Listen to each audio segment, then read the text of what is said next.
Allez, mesdames et messieurs, bonsoir à toutes et à tous. C'est un plaisir de vous retrouver pour ce cours Bix Baruch Hashem qu'on a mis en place ici. Alors, je vous rappelle qu'on est là, Baruch Hashem, tous les lundis soirs, à partir de 20h, dans la synagogue du Rav Avner. Quelle adresse, s'il vous plaît, rappelez-moi? Hein? Rue Gordon, mais quel numéro? Voilà, il faut que ce soit fluide, il faut que ce soit, si vous en parlez autour de vous, que ça vienne vite les infos. Au 8 rue Gordon, Baruch Hashem cours mix pour les couples et pour les célibataires. Comme je vous marque dans le message, les couples, venez accompagner de votre femme et de votre mari, vous êtes les bienvenus. Et les célibataires, Bezrat Hashem, on vous souhaite à travers le chiot de trouver votre mazal. C'est ce que je vous souhaite de mettre, Bezrat Hashem, de tout mon cœur, que ça se passe dans une ambiance de kiddusha et de sainteté. Bezrat Hashem, que ça vous apporte beaucoup de hatzlacha. Je vous rappelle que Baruch Hashem, ça fait déjà maintenant 3 semaines que le cours est maintenant fait en partenariat avec l'organisme francophone Torah Box. C'est une fierté pour nous, Baruch Hashem, c'est grâce à vous. C'est grâce à vous, sachez-le, votre mobilisation, votre assiduité. Baruch Hashem en partenariat évidemment avec le Rav Avner. Dommage qu'il est parti. Je voudrais vraiment, en votre nom, le remercier de tout mon cœur, de tout notre cœur pour ce qu'il fait, parce qu'il n'y a vraiment pas de mots.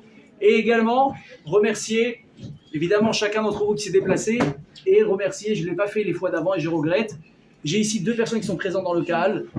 Voilà, moi par exemple, je suis un petit peu la vitrine de tout ça, mais j'ai 2 bras droits, Baruch Hashem, qui sans eux, mais même sans eux, il y a beaucoup de choses qui ne seraient pas possibles. Baruch Hashem, vous voyez que le cours il est filmé chaque semaine, et on travaille tout lundi soir jusqu'à tard, jusqu'à des fois minuit, 1h du matin, pour faire le montage, pour faire la présentation qui va monter, etc. Je voudrais remercier mon ami Raphaël Labbé et Michael Lévy, qu'on vraiment peut applaudir.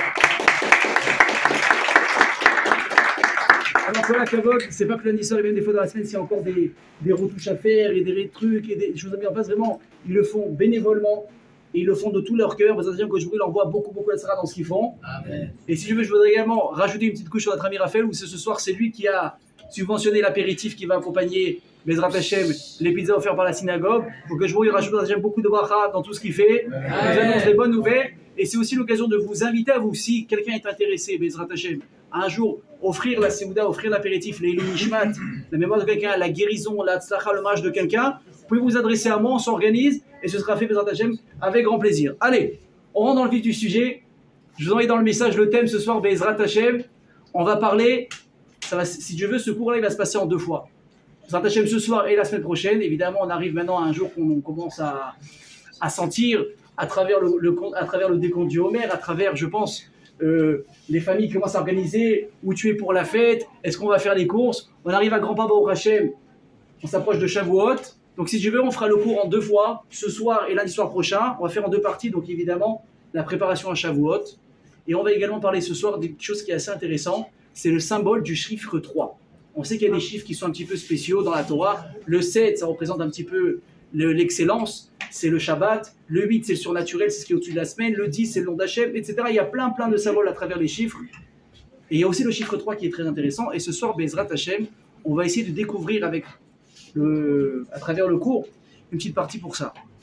Alors, je vais commencer à vous poser une question. À votre avis, dans la vie, à quel moment est-ce qu'une personne elle peut se sentir vraiment qu'elle est accomplie? Quand est-ce qu'une personne peut sentir que je me sens bien, je suis à ma place? Je suis à ma place. Sachez, comment est-ce qu'on dit en hébreu une personne qui est heureux, qui est épanouie? Comment est-ce qu'on dit ça? Hein? Oh, qui a dit Osher? Bravo, Kol HaKavod. Le mot Osher, en hébreu, avec un Aleph, veut dire être heureux. Et le mot Osher, avec un Aïn en hébreu, veut dire la richesse. Quand une personne est heureuse, on dit les Osher. Et ce qui est intéressant, c'est que le mot Osher ressemble également au mot en hébreu qui veut dire Ishur. Qu'est-ce que ça veut dire Ishur en français? Vous êtes exceptionnels. Messieurs, réveillez-vous parce que là, vous avez déjà 2-0. Hein? Je vous préviens, vous allez être largués très rapidement. Ce soir, elles sont très partantes. Oui, c'est excellent. On essaie de faire tout à l'heure. Écoutez, je rappelle tout de suite avant d'oublier, la semaine prochaine, Bezrat Hashem, et je le dis comme ça, ceux qui le verront, ils sauront si Dieu veut. La semaine prochaine, à la demande de Madame Karine Zetoun, après le cours, on va faire le cours comme d'habitude, le cours, le buffet, etc., célibataire, etc. Il y aura après le show Bezrat Hashem une afrachatrala qui sera organisée pour vous, mesdames. Je pense que c'est super, surtout à la veille de Shavuot, ça peut que faire grandir vos mérites. J'ai pas besoin de vous rappeler la grandeur de cette mitzvah qui est afrachatrala. Évidemment, ce sera réservé aux dames. Donc nous, on fera les shows comme d'habitude. On laissera peut-être un petit peu de se dépêcher un peu plus, et on laissera la synagogue pour vous, mesdames. Donc venez nombreuses et faites passer le mot autour de vous. Donc je reprends où est-ce qu'on était. Donc elle a dit que le mot Ishur, qui veut dire permission, confirmation, ressemble beaucoup au mot Osher. Est-ce que vous savez pourquoi? Est-ce que c'est un hasard? Est-ce qu'on manquait de vocabulaire? On a essayé peut-être de gratter quelque chose dans le dictionnaire? On a dit, allez, on va fermer les yeux, on va faire en sorte que ça se passe de la même manière? Absolument pas. Parce que si vous voulez, le ressenti de joie chez une personne, elle se fait justement à travers, on va dire, le résultat qu'une personne, elle sent qu'elle est en train de faire la bonne chose à faire.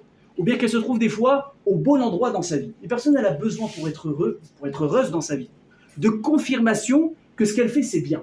Et je vais raconter une petite histoire. Un jour, il y a un jeune garçon, donc évidemment, on parle à l'époque, on n'avait pas tous dans nos poches des téléphones, etc. Le type, il rentre dans un magasin, comme ça faisait beaucoup, il y avait là-bas une ligne téléphonique fixe, et il demande au patron, il dit, est-ce que ça vous dérange si je passe quelques coups de fil? Le type, il voit un petit jeune, etc. Il dit, avec plaisir. Le type, il s'assoit, il sort ses feuilles, il commence à faire des numéros de téléphone, et il passe les appels. Monsieur, bonjour, je me présente, je suis jardinier de métier, et je voulais savoir si vous avez besoin d'un jardinier pour votre maison, pour votre jardin, etc., etc. Premier refus, non, vous êtes très gentil, on a déjà ce qu'il faut, mais c'est gentil de votre appel. Tac, il raccroche. Le type, il se démonte pas. Deuxième appel, la même tirade. Bonjour monsieur, tatata, est-ce que vous avez besoin d'un jardinier? Non, on a ce qu'il faut, merci, on a organisé, et il passe. Et comme ça, 3, 4, 5 coups de fil, et au fur et à mesure, le garçon, il essaye d'être un petit peu plus, peut-être, attrayant. Et il demande, il dit, mais si jamais peut-être on revoit des conditions ensemble, etc., est-ce que peut-être vous serez intéressé à changer de jardinier? Non, merci beaucoup, on a ce qu'il faut, on est content de ce qu'on a, etc. Et comme ça, les appels, ils vont se succéder. Bon, au bout du 12, 13e coup de fil, le type, il va raccrocher son téléphone. Et juste avant de continuer le cours, s'il y a des dames, excusez-moi, qui doivent passer, si vous pouvez faire le tour par là, hein, ce sera mieux, ça ne va pas déranger le cours, il faut qu'ils soient de mesdames, vous ferez un petit peu de place, comme ça, il n'y aura aucun problème. Même les femmes qui arrivent, si elles ne savent pas par où passer, indiquez-leur, s'il vous plaît, la direction, merci beaucoup. Et donc, le type, il raccroche le téléphone, et le patron qui a assisté donc à tous les coups de fil, qui voit ça, il a de la peine pour le garçon. Il dit, ah, tu sais, c'est pas grave, tu es encore jeune, la vie est devant toi, tu sais que ça prend du temps de se créer une situation, c'est comme ça, les gens ne connaissent pas, mais au fur et à mesure, tu vas avoir des clients, tu vas avoir un carnet d'adresses, tout va bien se passer. Et il y a le garçon qui a un sourire en coin et qui va dire au patron du magasin, il dit, non, vous en faites pas, tout va bien, je suis pas déçu, je suis même très heureux.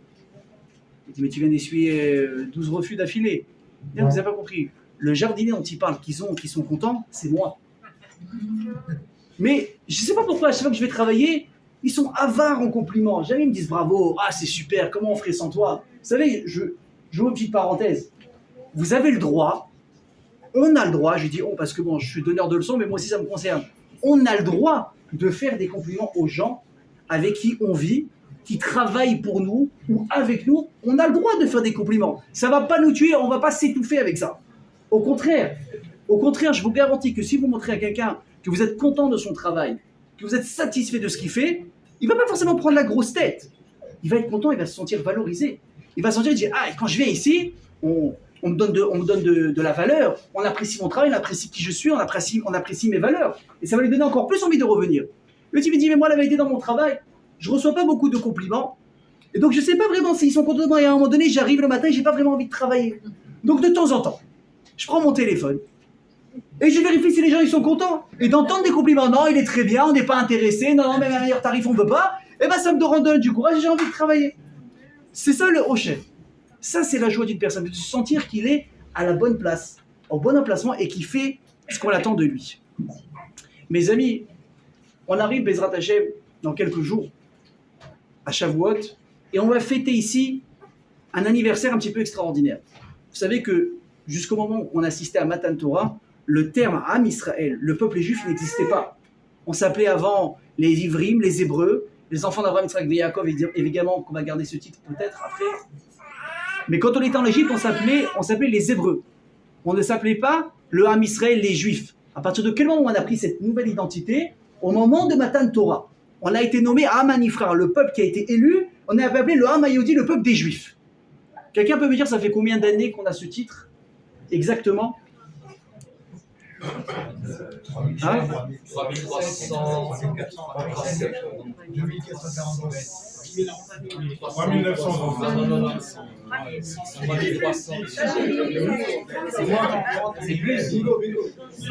Ok. Je vais arrêter de faire durer le suspense. Ça fait exactement 3336 ans j'ai pas entendu. Qu'on va fêter Bezrat Hashem d'ici une dizaine de jours. Ça fait 3336 années qu'Akadosh Baruch Hu, il nous a donné ce magnifique cadeau qui se trouve derrière moi et qu'on appelle la Torah. C'est extraordinaire. La Torah, elle a été donnée en l'an, aujourd'hui vous savez qu'en hébreu, en 5784. Elle a été donnée en 2448, donc je vous laisse faire le calcul. Je vous rassure, avant de vous le dire, je l'ai calculé moi aussi, donc je n'ai pas peur. Ça fait 3336 ans qu'on a été choisi. Et c'est un anniversaire qui est un petit peu exceptionnel. Et si vous voulez, comme on a l'habitude de dire, les chiffres ne mentent pas. Les chiffres ne mentent pas. Et là, il y a quelque chose, les amis, qui est vraiment...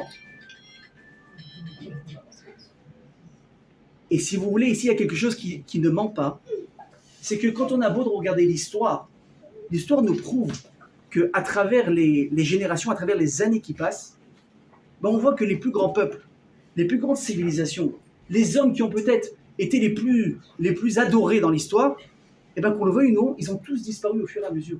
Personne aujourd'hui, il n'y a pas un empire de l'époque qui existe encore aujourd'hui.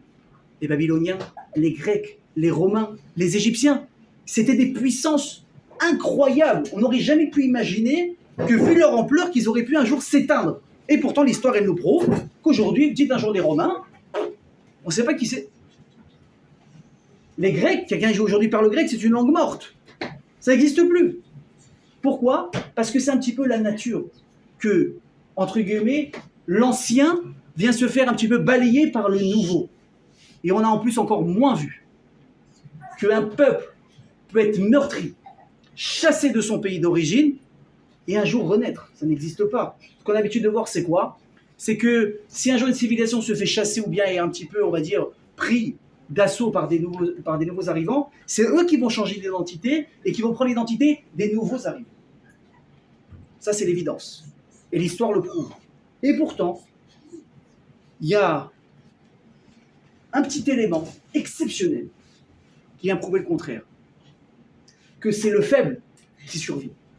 Que c'est le faible qui voit tout le monde passer les gens devant lui et qui ne craque pas. Et qui ne disparaît pas. C'est les Juifs. Et ça fait 3336 ans que ça dure. Depuis que le monde est monde et qu'Akadosh Baruch Hu a fait Adam Rishon Abraham et qu'il a fait ses promesses, il a dit tu vas avoir un peuple qui ne s'éteindra jamais. Et j'ouvre ici un message très important, c'est marqué dans la Torah, que Hachem il a promis à Abraham Avinu, tu auras une descendance aussi nombreuse que les étoiles du ciel et que le sable au bord de la mer. Mais je vous dis la vérité, c'est pas vrai. C'est pas vrai, écoutez bien ce que je vous dis. Parce que les étoiles, on a beau les compter, on va pas réussir à les compter. Et pareil pour le sable. Or, vous prenez les Juifs, et pour vous répondre, madame, ou aussi bien les Arabes, même s'ils sont plus nombreux que nous, on peut les dénombrer. On peut leur donner un chiffre précis. Or, les étoiles, on ne peut pas les compter. Le sable, on ne peut pas le compter. Essayez, je vous mets au défi. Ça ne marchera pas. Hein. Alors, c'est quoi Hachem, excusez-moi du terme, Hachem, c'est un mytho ? Non. Chas v'shalom. Mais alors quoi, on a promis des promesses, c'est du fake news qui a marqué dans la Torah. Alors, comment ça marche ? Alors, écoutez ce que ça veut dire. Ça veut dire que c'est vrai qu'à l'instant T, maintenant, évidemment qu'on ne dénombre pas. Et qu'au contraire, on est même le plus petit peuple de l'histoire. Par contre, à travers les générations qui sont passées, on ne peut pas nous compter, c'est impossible.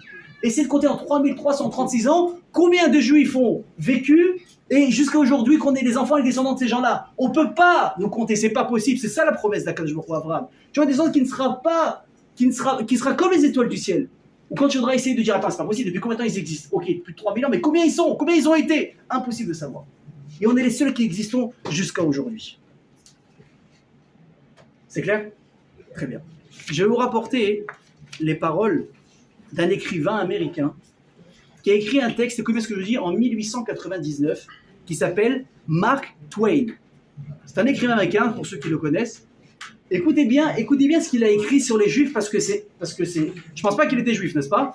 Je pense pas qu'il était juif. Écoutez ce qu'il a marqué sur les Juifs. Je vais pas vous dire tout le texte parce qu'il est un peu long, mais je vous raconte. Ima statistica medouilleket. Si les statistiques sont justes, les Juifs représentent uniquement, en tout cas par à l'époque, peut-être ça a changé, mais je ne suis pas sûr, les Juifs représentent uniquement 1% de la race humaine. Je répète, le peuple juif représente uniquement 1% de la race humaine. Donc logiquement, on ne devrait pas entendre parler de nous. Logiquement, tu n'entends pas parler d'un grain de sable, c'est normal. Et pourtant, les prix Nobel en sciences, en, je sais pas moi, tout le côté artistique, la musique, l'économie, le côté médical, vous voyez beaucoup de non-juifs, de non-NOMS je parle. Beaucoup de juifs qui sont récompensés et qui sont nominés. Il continue l'écrivain, il dit, le juif, il a vu tout le monde passer. Le juif, il a vu tout le monde passer devant lui et à un moment donné s'éteindre. Mais lui, il est resté intact. Les amis, c'est le témoignage d'un non-juif. J'ai envie de dire, quand la vérité elle est évidente, elle est très dure à contredire. Mais de là de le dire et à l'écrire, à le mettre par écrit, c'est très très fort. Je vais vous donner un exemple. Prenez une société. Et vous prenez une personne dedans, on va dire, qui dure. Il rentre par la petite porte, il monte dans les échelons au fur et à mesure, il est là-bas pendant 20 ans, 25 ans, 30 ans, 35 ans. Qu'est-ce que ça veut dire? Ça veut dire qu'à un moment donné, la société, elle ne peut pas fonctionner sans lui. Elle a besoin de lui, de son succès, de ce qu'il est capable de faire, de ce qu'il apporte à la boîte.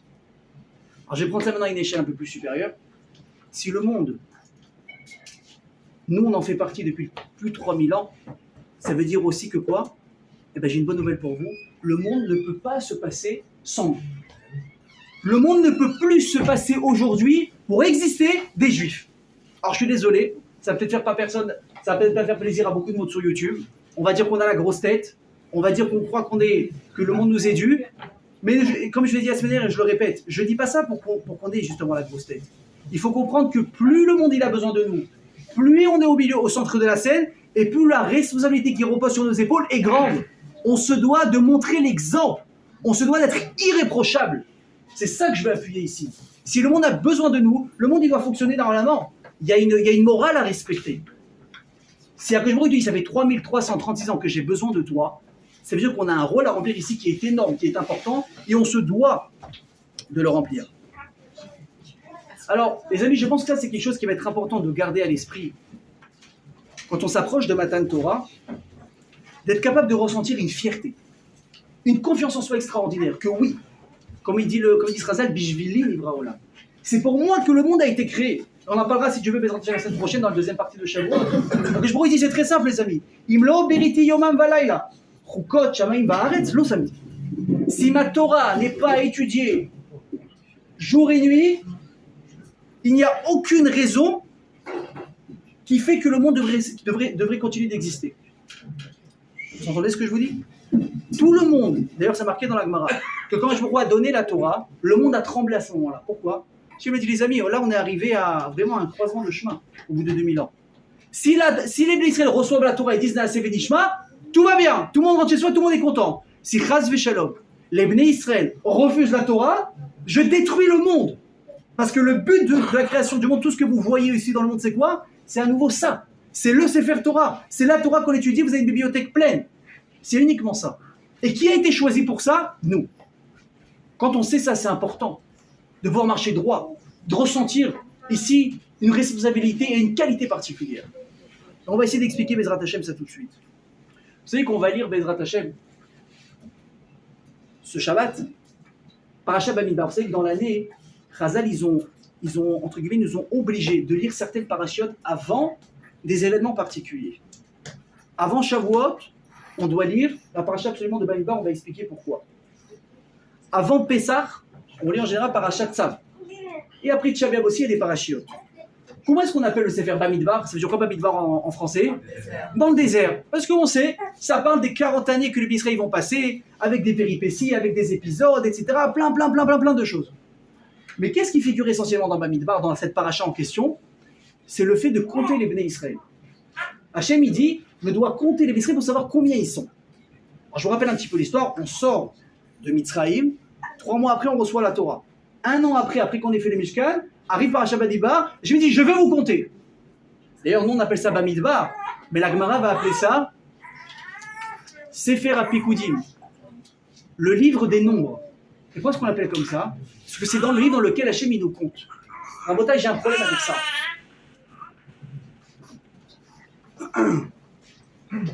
J'ai un problème avec ça, c'est quoi?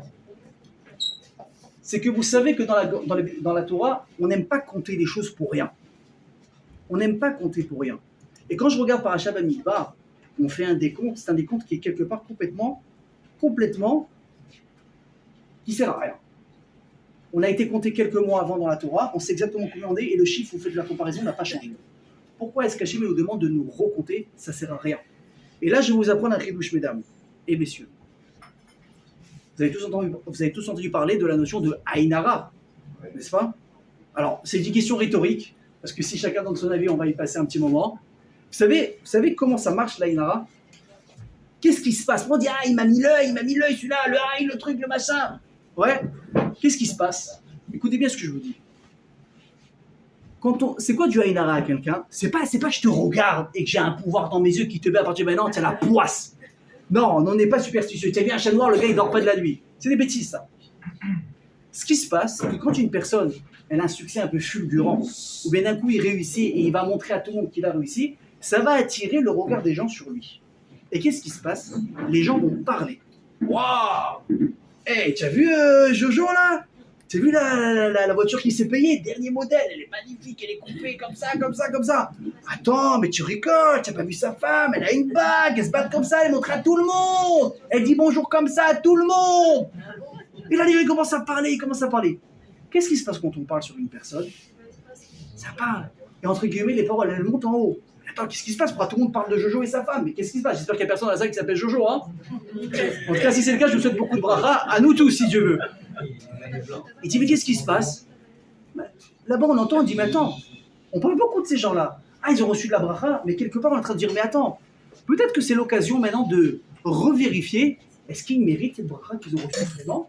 Est-ce que depuis le moment qu'ils ont touché la bracha, et leur comportement peut-être actuel, c'est encore sur la même longueur d'onde, et est-ce que le comportement, on va dire, est toujours aligné sur la bracha qu'ils ont reçue? Peut-être oui, peut-être non, et des fois, c'est pas le cas. Et on réouvre le dossier, et on rejuge. Et des fois, malheureusement, c'est pas bon. Et une personne, elle peut perdre sa bracha à cause de ça. Ça, c'est un des aspects du Aïnara. C'est pour ça qu'on dit chez nous, en bracha shvuya, et la bedavar asamui minaï. La bracha, elle réside uniquement sur les choses qui sont cachées de l'œil. C'est pas parce qu'on est peureux, c'est pas parce on veut pas que les gens voient qu'on a réussi. La vérité, moi de nature, j'ai pas besoin d'épater la galerie pour montrer que j'ai réussi. C'est pas ça qui me donne du sipouk, c'est pas ça qui me donne la satisfaction. Moi, je me lève le matin, je sais que je fais ce que j'ai à faire, je suis content comme ça. Je me sens à ma place, je sens que je fais ce que je demande de moi, je m'accomplis de cette manière, c'est très bien. Il y a des gens qui ont besoin de, comment on dit, le choufou liénès. Je t'en mets plein la vie, je t'éclate. Regarde mon costume, regarde mon truc. Il y a des gens qui m'ont dit, tu as vu mon costume, comment il est beau? Ça c'est trop, ça sert à rien. Tu es en train de t'apporter le Aïnara sur toi pour la raison pour laquelle on a expliqué maintenant. Alors pourquoi est-ce qu'Akadosh Baruch Hu, il est en train ici de nous compter? Pourquoi est-ce qu'il nous compte? Akadosh Baruch Hu, laisse-nous tranquille, on est bien comme ça. Pourquoi tu as besoin de nous compter? On va avoir deux éléments de réponse. Rashi, le commentateur essentiel de la Torah, qui va nous dire, si tu veux, je ne sais pas si vous avez déjà eu en votre possession des pierres précieuses ou beaucoup d'argent. Naturellement, vous allez avoir envie, très souvent, de le compter. Parce que quelque chose qui est précieux, vous le savez, attends, j'en ai 10, je recompte. Ça me donne du plaisir, c'est quelque chose qui a de la valeur à mes yeux. Il faut savoir une chose, les amis, que nous, les Bnei Israël, on a énormément de valeur aux yeux d'Akadosh Baruch Hu. Il nous aime. Je vais vous dire un mot plus fort. Il nous adore. Et tout le temps, il veut savoir, est-ce qu'ils vont bien? Attends, je les recompte, je kiffe. Vous connaissez Picsou? Vous connaissez Picsou, n'est-ce pas? Qu'est-ce qu'il fait à chaque fois? Il compte. Mais pourquoi tu comptes? Il se fait des piscines, ouais. Il fait des piscines d'or. Pourquoi il fait ça? Parce qu'il adore son argent. Évidemment, on ne doit pas prendre exemple, mais vous avez compris ce que je veux en tirer de là. Je vais tout le temps compter quelque chose qui a de la valeur à mes yeux. Et vous avez d'un côté le Ramban, Nachmani, va dire quelque chose d'intéressant. Lui, il va dire, parce que qu'on le veuille ou pas, il n'y a rien de plus fort dans la vie des fois que des chiffres en face du visage. On dit des fois, vous entendez sur les plateaux télévisés, mais quand les politiques ils se disputent, madame, je vous parle de chiffres qui ont été publiés par eux, par l'INSEE, par ci, par ça, les chiffres. Tu as beau parler jusqu'à demain, quand je te montre une réalité en face des yeux, tu t'arrêtes net. Et là, il dit le Ramban, c'est une des raisons pour lesquelles on va lire la Parashat Bamidbar avant Shavuot. C'est de rappeler à la personne à quel point, oui, tu es important aux yeux d'Akadosh Baruch Hu, Mais surtout, regarde combien Hachem il vous a compté à l'époque, et si on devait vous recompter aujourd'hui, je pense qu'on est encore, évidemment, on est encore plus nombreux qu'à l'époque. Bon, Hachem, malgré la Shoah, malgré les pogroms, malgré les massacres qu'on a passés, malgré le massacre qu'on est en train de vivre maintenant, que je nous envoie la Yeshua, Amen. On est encore debout. Évidemment, les pertes, elles sont inestimables.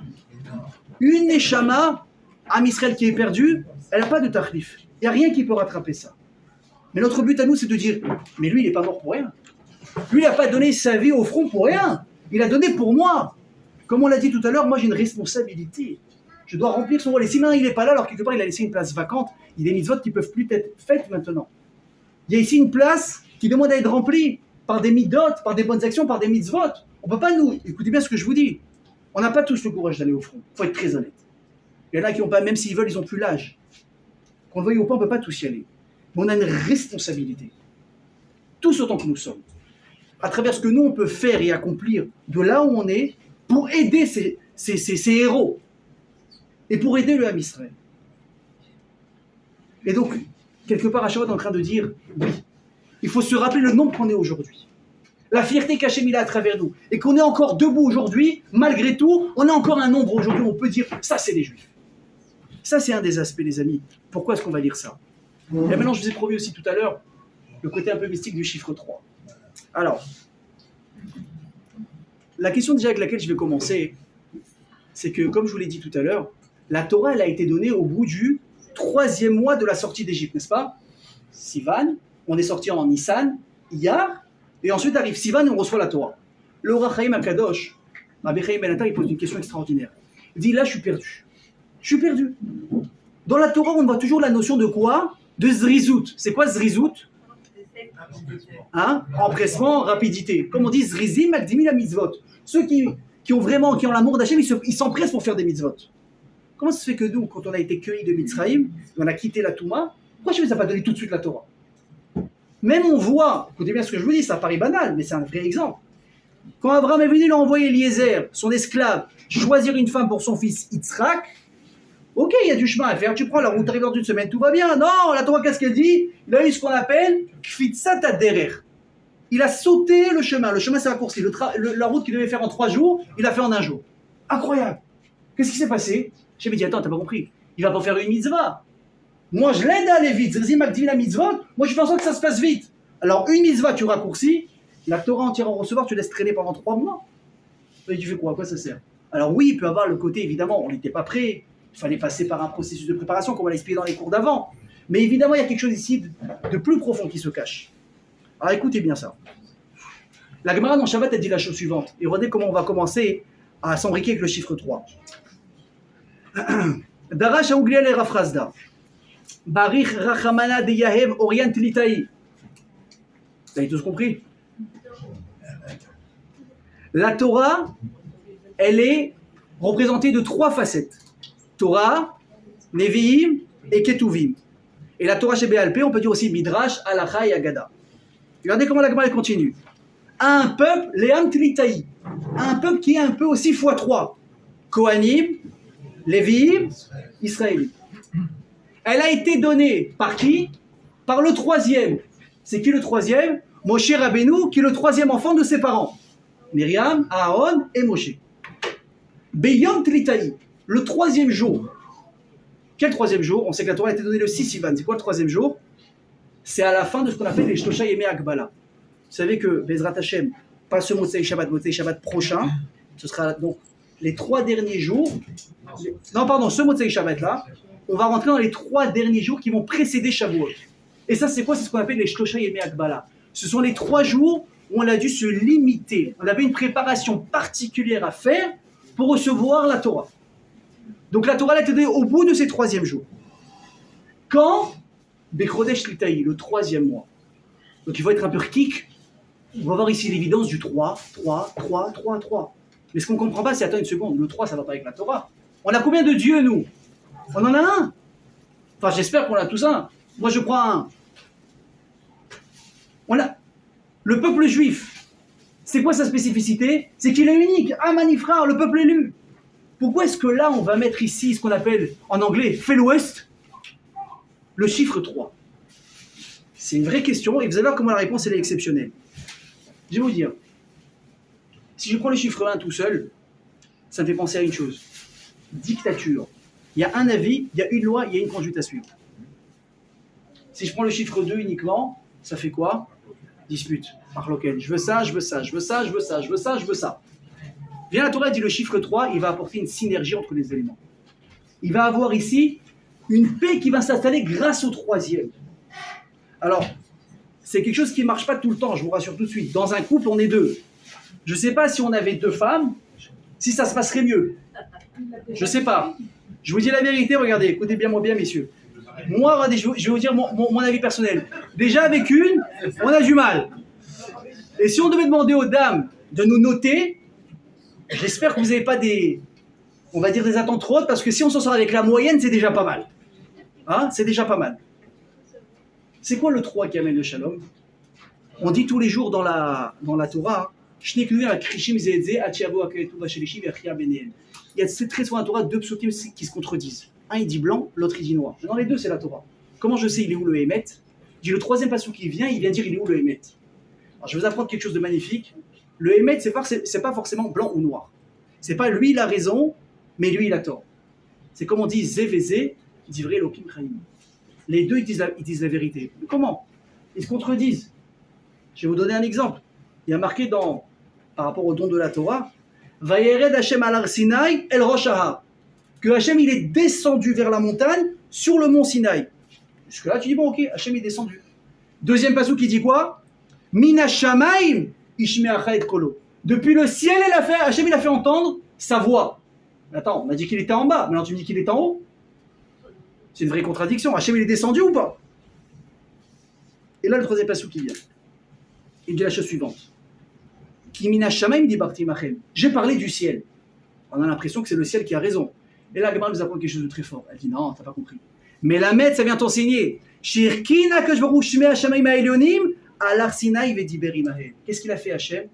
Il a fait descendre le ciel sur la terre et c'est à ce niveau-là qu'il a parlé avec nous. Je me dis bon, et alors? Le message, il est, j'ai envie de dire, surpuissant. Et je ne sais pas si le mot, il est assez fort. Les amis, écoutez bien ce que je vous dis. La religion juive, elle vient ici nous faire une révolution. C'est une révolution ce qui est écrit ici. Pourquoi? Parce que nous, on a tendance à croire que c'est ou le ciel, ou la terre, ou le spirituel, ou le matériel, ou je suis prêtre, ou je profite des profits de ce monde. J'avais dit, t'as rien compris, frérot. T'as rien compris. Le but du judaïsme, c'est quoi? C'est de justement relier le ciel avec la terre ensemble. Vous avez des religions qui pensent que le matériel va freiner l'homme dans ce qu'eux ils appellent Avodat Hashem, se rapprocher de Dieu. Donc vous avez les prêtres, vous avez ceux qui font vœu de chasteté, de ne pas manger de viande, de ne pas manger de vin, de ne pas fonder de famille, etc., etc., etc. Je veux critiquer personne et j'attaque personne. Mais c'est pas possible. C'est pas possible. Pourquoi? Parce que vous êtes en train d'avoir un comportement qui est tout simplement contre nature. Oh, Hachem, il a créé une nature. Que tu le veuilles ou pas, tu vas avoir envie de certaines choses et tu vas être poussé à les faire. Tu penses que toi, petite fourmi que tu es, tu peux défier les décisions de Dieu qu'il a mis à l'intérieur de toi? Il t'a mis une nature, tu ne peux pas aller contre. Donc en douce, ils vont faire n'importe quoi. Et il y a ceux qui vont dire, ah ben non, vu que c'est pas possible d'être des dieux et des anges, oh non, on fait ce qu'on veut au contraire. On croit en rien, on fait ce qu'on veut et on se fait plaisir, il n'y a pas de limite. Et là arrive la Torah. Entre guillemets, le troisième regard sur la chose. Il fait non, pas du tout. On prend le bas, on prend le haut et on en fait un. Hachem, il n'a jamais demandé de faire des vœux et de se refuser entre guillemets quoi que ce soit. Évidemment qu'on a des interdits, vous le savez. Mais Hachem, il n'a jamais dit je veux que ça. Et attention, comme Hachem n'a jamais dit je veux des anges, ça ne marche pas non plus. Il dit je veux des hommes. Des hommes, c'est quoi? C'est des gens qui vont réussir à faire une association entre la matérialité et la spiritualité. C'est censé aller ensemble. Et ça, c'est quelque chose qu'il ne faut pas oublier. La Torah vient nous apprendre quelque chose. Le corps humain, le corps d'une personne, ce n'est pas un ennemi. Ce n'est pas notre ennemi. On ne doit pas lutter contre à 100%. C'est pas comme ça que ça marche. Et la matérialité, c'est pas non plus un obstacle. Au contraire. Hachem dit, je t'ai donné un corps humain pour que tu l'utilises et que tu le transformes. Et que les ta'avot, les envies que tu as, ça va être une mission de pouvoir les accomplir dans ce que moi j'ai appelé la Torah. Et ça, c'est ton travail. Mais en aucun cas de bannir maintenant tout ce que je t'ai donné. Et regardez comme c'est intéressant. La Gemara dans Psachim, elle ramène une discussion qui paraît un peu folle, mais elle est extra. Entre deux géants, Rabbi Yoshua et Rabbi Elazar. Est-ce que quand arrivent les fêtes, Pessah, Sukkot, Shavuot, est-ce que c'est quelque chose qu'on doit prendre pour nous? Est-ce que c'est des fêtes dans lesquelles on doit kiffer ou au contraire? C'est peut-être des moments qu'on doit consacrer uniquement à Dieu. Toute la semaine tu kiffes, Shabbat tu kiffes, tu fais apéro, tu fais Pkeila. Là je fais pas de différence, moi j'aime la Pkeila mais j'aime aussi la daf très. Tu fais couscous, tu prends 2 kilos, Baruch Hashem. Tout se passe bien. Mais peut-être arrivent des moments dans l'année, ou peut-être ça c'est que pour le bon Dieu. Et on a deux géants, littéralement, qui se déchirent. Et chacun va donner une preuve. Il dit, bah la Torah l'a dit, Atzeret Lachem. La fête c'est pour Dieu. Il y a un autre qui va dire, oui, mais il y a aussi marqué quoi? Atzeret Lachem. La fête elle est pour vous. Alors qu'est-ce qu'on fait? C'est pour nous ou pour Dieu? Les deux. Maintenant les deux géants, Rabbi Shlomo, ils sont conscients qu'il y a deux psukim. Donc il va dire, ok, on va être tranquille. Tu sais quoi? Ni toi ni moi, on coule la poire en deux, moitié pour le bon Dieu, moitié pour moi. Maintenant, je vous ai dit, quand on regarde un petit peu le planning de la journée, c'est pas vraiment moitié-moitié. On a gratté un peu les trois quarts. Hein. On passe pas la moitié du temps à la synagogue et au cours de Torah et la moitié à table. Mais bon, vous avez compris dans l'idée ce qu'on est censé faire. Et tiens, Rabbi Elazar qui va dire pas du tout. Écoutez bien ce qu'il dit. Il est déchaîné. Il fait peur. Il dit pas du tout. C'est deux niveaux de personnes différentes. Tiens, ceux qui vont pas réussir, donc oui, ils vont profiter de la fête, mais t'as l'élite qui doit rester toute la journée à la synagogue et étudier. C'est difficile. Quand on voit Rabbi Elazar, on dit lui, il est peut-être un petit peu extrémiste. Vous savez qui c'était Rabbi Elazar? On l'appelle Rabbi Elazar Agadol. Rabbi Eliezer Agadol. Rabbi Eliezer Agadol, sachez une chose. C'était pas un tzaddik, un tamid racham parce qu'il avait rien à faire dans sa vie. Ses parents n'avaient pas d'argent pour lui payer des études et il était pas très intelligent. On l'a mis à la Torah et par miracle, c'est sorti un tamid racham. Son père, comme on dit aujourd'hui, il était blindé, nous dit la Gemara. Il était très riche, milliardaire. Rabbi Eliezer, il a senti, il est où le Hémet? Il a laissé toute la richesse de son père. Il a dit, papa, il n'y a rien qui m'intéresse, ni ton business, ni tes affaires, ni la bourse, ça ne m'intéresse pas. Moi, je veux qu'étudier. Il a tout laissé, il est parti au Beth Midrash. Il a étudié, c'est bien ce que je vous dis littéralement, jour et nuit. Je répète, il a étudié jour et nuit, sans s'arrêter. Il s'est appauvri parce qu'il est parti de la maison de son père. Il n'avait pas d'argent. Aujourd'hui, Baruch Hashem, on a ce qu'on appelle le kollel, où on paye les gens pour étudier. À l'époque, c'était non seulement on n'était pas payé, mais on devait même payer pour étudier.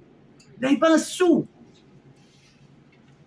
La Gemara raconte qu'il était tellement affamé qu'il y avait une odeur qui émanait de son estomac, il avait une haleine qui était repoussante. Et un jour, il y a eu, comment il s'appelle? Je ne vais pas me dire de votre nom.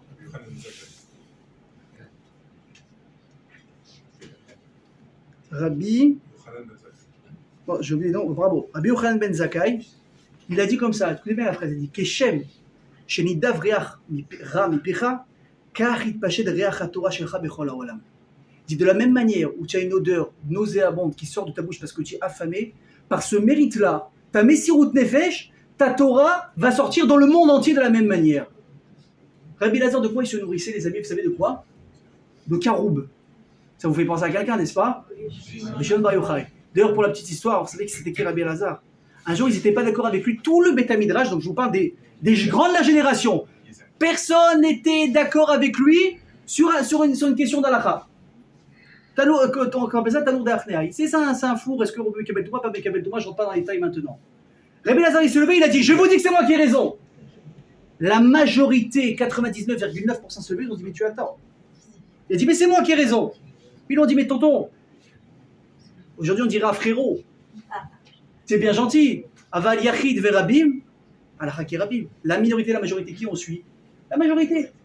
Écoutez bien, il a fait des miracles. Il a dit, si j'ai raison, que le fleuve qui est en train maintenant de couler, qu'il se mette à couler à l'envers.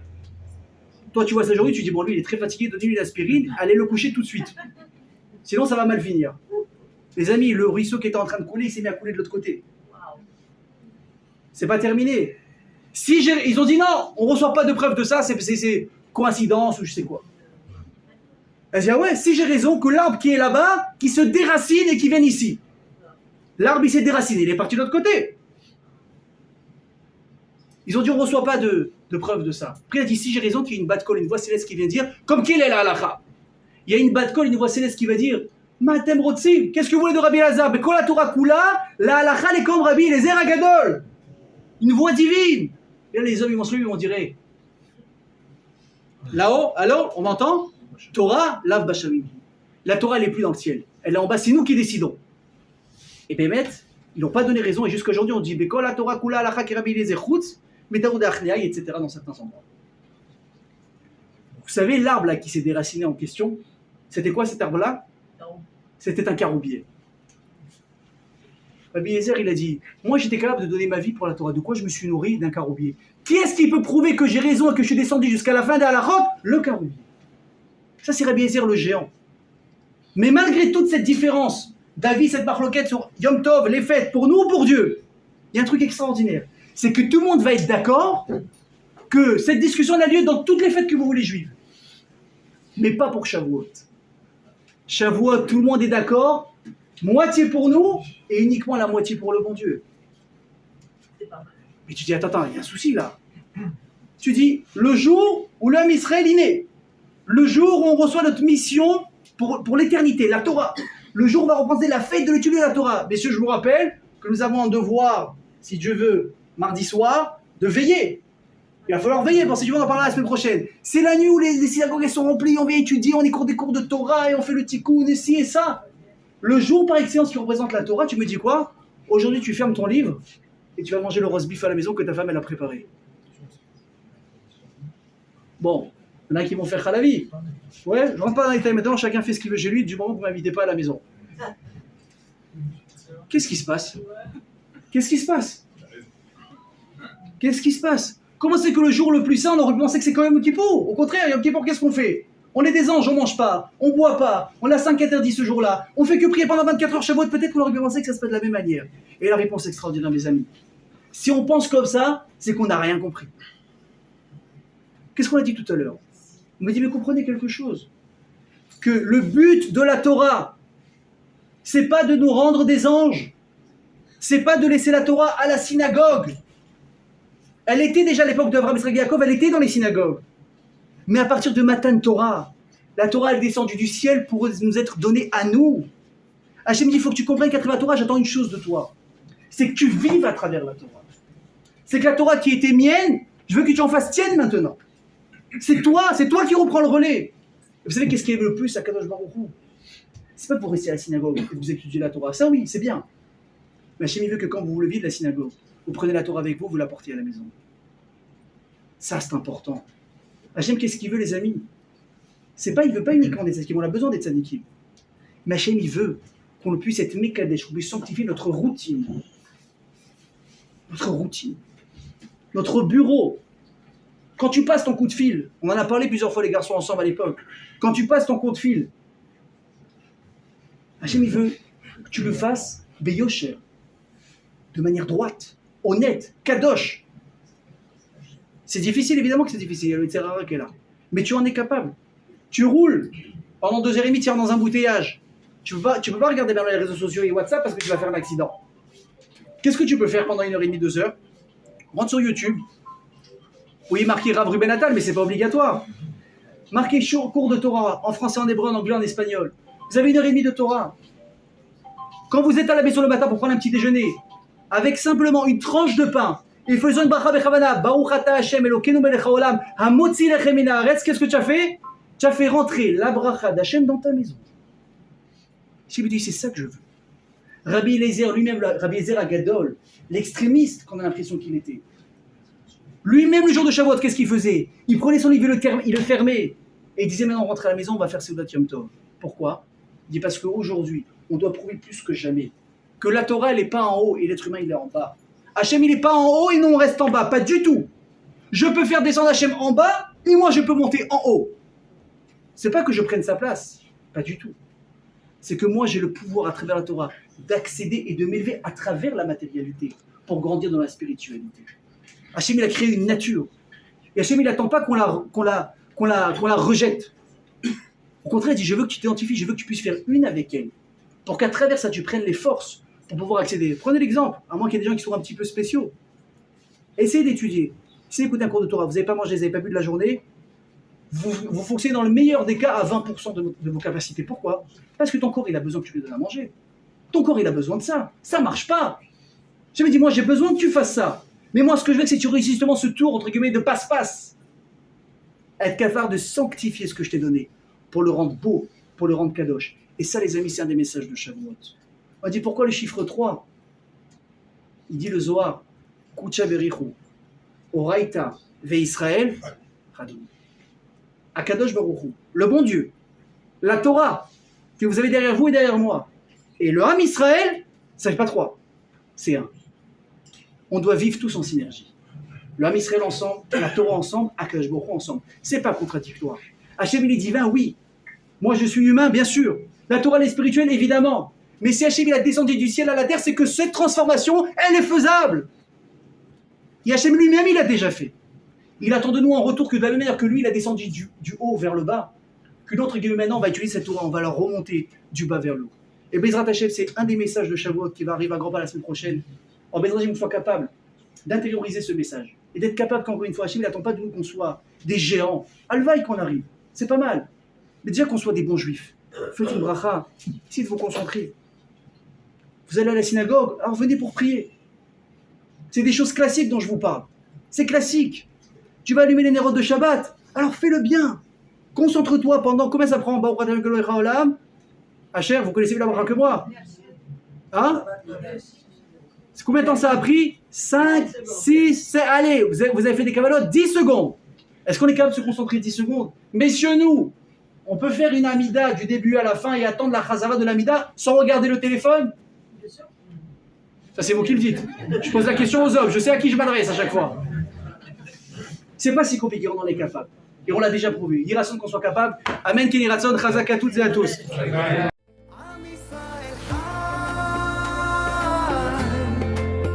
אם לא נשכח תמיד להיות מאוחדים